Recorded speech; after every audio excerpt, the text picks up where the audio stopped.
Hey everyone, my name is Doug Whitman and I'm going to be discussing the 800 meter run. So some of the safety concerns.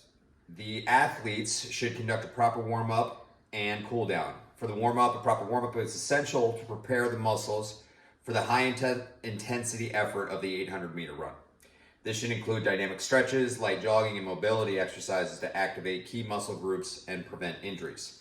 For cool down after the race, cooling down with light jogging and stretching is critical to help the body recover and reduce the risk of muscle stiffness and injury. Weather-related injuries could be a concern. Athletes should be aware of proper hydration and nutrition. For hydration, the 800 meter run is a physically demanding event, and dehydration can impair performance and increase the risk of heat-related illnesses such as heat exhaustion or heat stroke. Athletes should stay properly hydrated before, during, and after the race.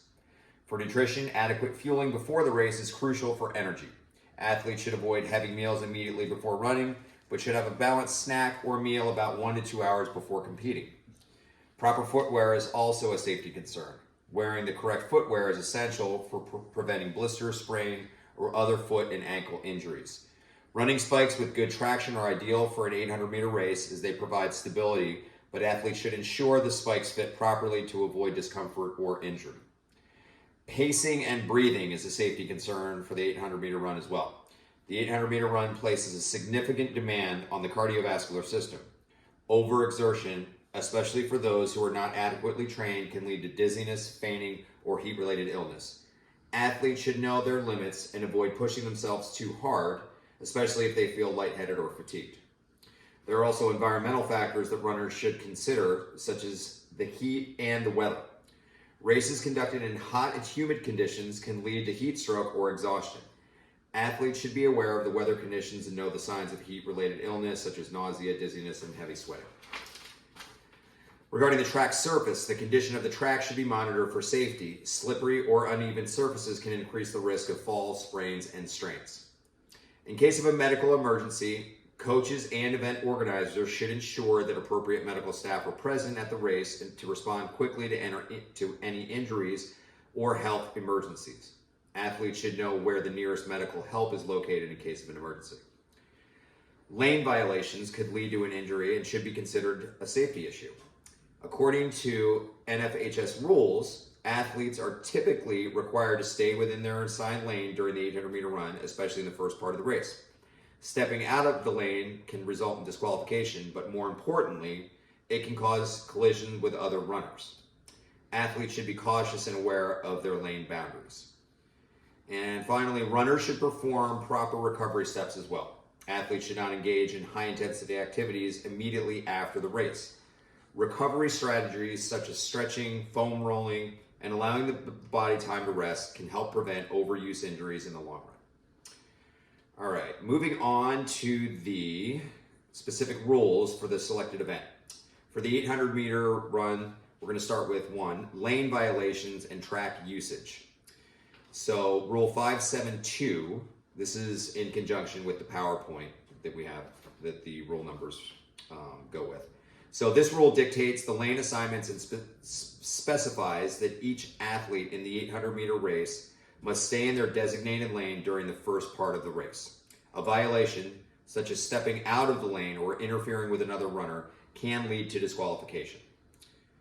Rule 573, if an athlete runs on the inside of the designated lane during the first curve, usually a staggered start, they can be disqualified.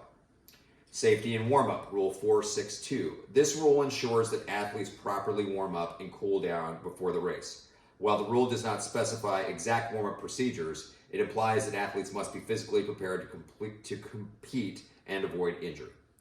False starts, Rule 562. This rule governs false starts and provides that any athlete who starts too early before the gun will be disqualified. In the 800 meter race, a false start can disrupt an athlete's momentum and increase the chance of injury if they are not physically prepared. Health and medical attention, Rule 331. This rule allows athletes to seek medical assistance during or after a race. If an athlete feels unwell or is injured, they are entitled to receive medical attention without being penalized. Rule 332. Athletes must be evaluated by a medical professional if there are concerns related to heat illness, dehydration, or other physical conditions. This ensures safety and reduces the risk of serious injuries. Track surface and conditions, Rule 463. The track surface must be in good condition. Any obstructions or hazards on the track that could lead to injury must be cleared before the race starts. This includes checking for damage to the track or any obstacles that may be a present safety risk to athletes. They may present a safety risk to athletes. 6, medical personnel at meets, Rule 453. It is a requirement that schools and meet organizers ensure appropriate medical staff are present during competitions to respond quickly to any injuries or health issues. This includes providing immediate first aid in case of an emergency, such as heat stroke or dehydration. And number 7, pacing and equipment, Rule 644.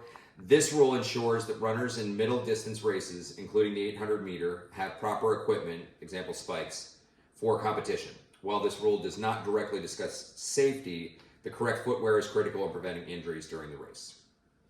All right, moving on to the warm-up drills.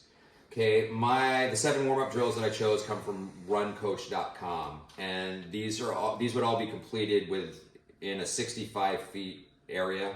So sometimes they're broken up into thirds, like the first 2 are, and then there would be a stride off for about 30 feet after that. So the first one is toe walking, and toe walking is going to be when you're going to be up on your toes. Again, this will be 65 feet total, broken into thirds, so you're up on your toes, then your toes go out, so you're like duck walk, and then your toes come in, such as this, for 65 feet, and then you'd stride off. Okay, the next one, number 2, is going to be heel walking. Similar to toe walking, you're up on your heels, so we're going to do that for a third, and then your toes are going to go out for the other third, and then the final third, your toes would come in, and then at 65 feet, then you would stride off. All right. Next is going to be the rhythm skip. So the rhythm skip is going to be just what it sounds in rhythm. So where I'm going to come up and down and up and down and up and down. And that would be for 65 feet. We've got some helpers here. All right, and then bounding is going to be coming up where it just looks like, almost like what we would normally consider a skip. And we're going to do that for 65 feet. Moving on to number 5. High knees. So high knees, just what it sounds. That's going to be pretty simple. So you're just going to be going at a fast pace, bringing your knees up as high as you can, 65 feet, and then stride off. Next is going to be butt kicks. Again, most people have an idea of what these are. Pretty simple. We're going to be moving forward, and we're going to be bringing our heels right up to our butts. And then stride off. And then finally, for number 7, we've got our quick step. So it's going to be similar to a skip, but it's going to be just a little bit of motion. So we're just coming up, quick step, 65 feet, and then we are finished with that.